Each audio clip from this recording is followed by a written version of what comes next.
for $1 from a blonde girl named June trying to save up for a pink bike. I wish for grass stains on my white church dress because I saw a perfectly green hill, blades of grass dancing in unison, and I had to seize the opportunity to dance with them.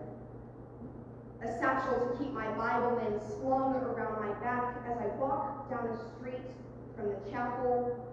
Along the ways are daisies, and my favorite, which are sunflowers, for they have yellow hair as well. They make their way pressed into the pages, God's creation, meaning God's words. I find family and home and God somehow. When I take rest in the fields, just outside my back door, my feet stained with dirt and berries from the sidewalk, I climbed a tree that I had spent hours reading under.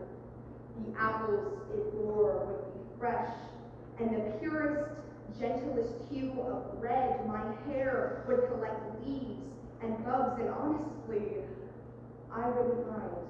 Strands of it would remain curled while others would remain straight, and I'd watch girls like June play with their friends as they scraped their knees just for the simple sake of laughter. Down the tree, my now green and white dress would run a river down the branches. Bees would fly by, but I wouldn't be scared because by now the bugs would see me as a frequent visitor and a valued customer when it came to their honey. My time would be spent loving the library, loving the sun, loving the first chapter book I ever read as a child. The pages would be rain-stained, ripped at the edges, but that was okay, because the best things were just a little bit broken. At least that's what my mom thought. The house would never smell of anything but apple pie from the apples just outside my leaf-plastered window, which would stay open just above the kitchen sink. I loved someone as much as I could, someone who would run down the street as fast as our bodies could handle in the summer rain. The dog following us not shortly behind, her bright yellow fur looking almost brown from the rain. Mud would splash up on us.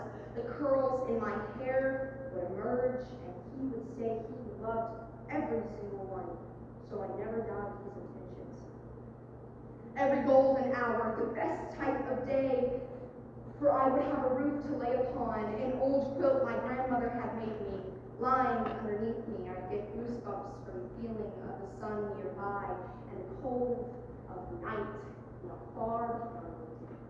I loved the night too, for every star would be visible, flickering and just beautiful right in front of me.